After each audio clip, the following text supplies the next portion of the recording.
हरे Krishna. Radhe Radhe friends, मेरे Shri Radhe channel में आप सभी भक्तों का बहुत बहुत स्वागत है। फ्रेंड्स, आज मैं आपको माघ पूर्णिमा की कथा सुनाने जा रही हूँ। हिंदू धर्म में पूर्णिमा तिथि का विशेष महत्व होता है। हर महीने शुक्ल पक्ष की अंतिम तिथि पूर्णिमा तिथि होती है। हिंदू पंचांग के अनुसार नए माघ की शुरुआत पूर्णिमा से ही होती है। माघ पूर्णिमा के दिन स्नान, दान और व्रत का विशेष महत्व होता है। माघ पूर्णिमा को स्नान, दान और व्रत का पूर्ण फल प्राप्त होता है। माघ पूर्णिमा का व्रत करने से तथा व्रत कथा सुनने से घर में सुख शांति और घर में लक्ष्मी का वास रहता है। माँ अन्नपूर्णा की कृपा हमेशा बनी रहती है।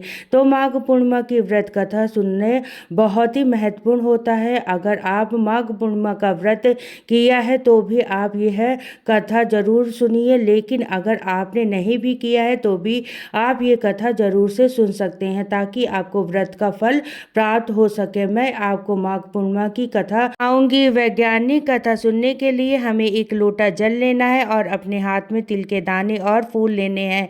खाली हाथ कभी भी कोई भी व्रत कथा नहीं सुनी जाती है। इसके बाद हमें व्रत कथा सुननी है। कांति नगर में धनवंती नाम का एक ब्राह्मण रहता था। वह अपन जीवन का निर्वाह दान पर ही करता था। जो कि उसे दान मिलता था उसी से उसका जीवन चलता था। ब्राह्मण के कोई संतान नहीं थी। एक दिन ब्राह्मण की पत्नी नगर में भिक्षा मांगने के लिए गई, लेकिन सभी ने उसे बांझ कहकर भिक्षा देने से मना कर दिया। तब किसी ने उसे बताया कि 16 दिन तक माँ काली का पूजन करो, तुम्हारी माँ काली की कृपा से संतान अवश्य पैदा होगी। ब्राह्मणी ने 16 दिन तक माँ काली की पूजा की।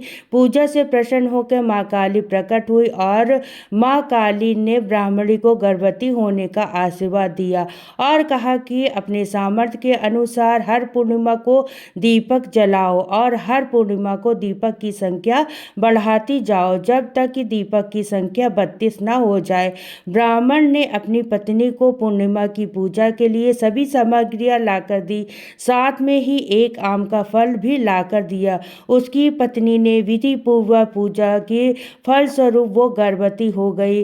प्रत्येक पूर्णिमा को वो दीपक जलाती गई। कुछ समय के बाद उसके घर में एक बेटा हुआ, जन्म लिया, जिसका नाम देवदास रखा गया। देवदास बड़ा हुआ तब तक वह मामा के साथ पढ़ने के लिए चला गया। दोनों के साथ एक दुर्घटना घटी, जिसके कारण धोखे से ही देवदास का विवाह हो गया। कुछ समय बाद देवदास के प्राण लेने के लिए यमराज आए, लेकिन उस दिन ब्राह्मण और ब्राह्मणी ने माघ पूर्णिमा का व्रत किया था, इसलिए उसका कुछ भी नहीं बिगड़ा। तभी से ये माना जाता है कि माघ पूर्णिमा का व्रत अवश्य करना चाहिए। भगवान जैसे आपने ब्राह्मण और ब्राह्मणी के बेटे की रक्षा की, वैसे इस कहानी को कहते सुनते हुक्कारा भरते सब बच्चों की रक्षा करना, उन्हें सब पर अपनी कृपा दृष्टि बनाए रखना। यही थी माघ पूर्णिमा की व्रत कथा।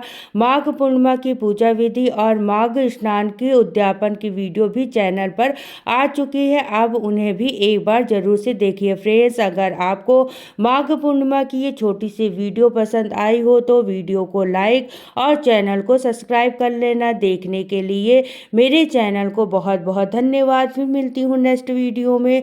तो सभी को राधे राधे, जय श्री कृष्णा।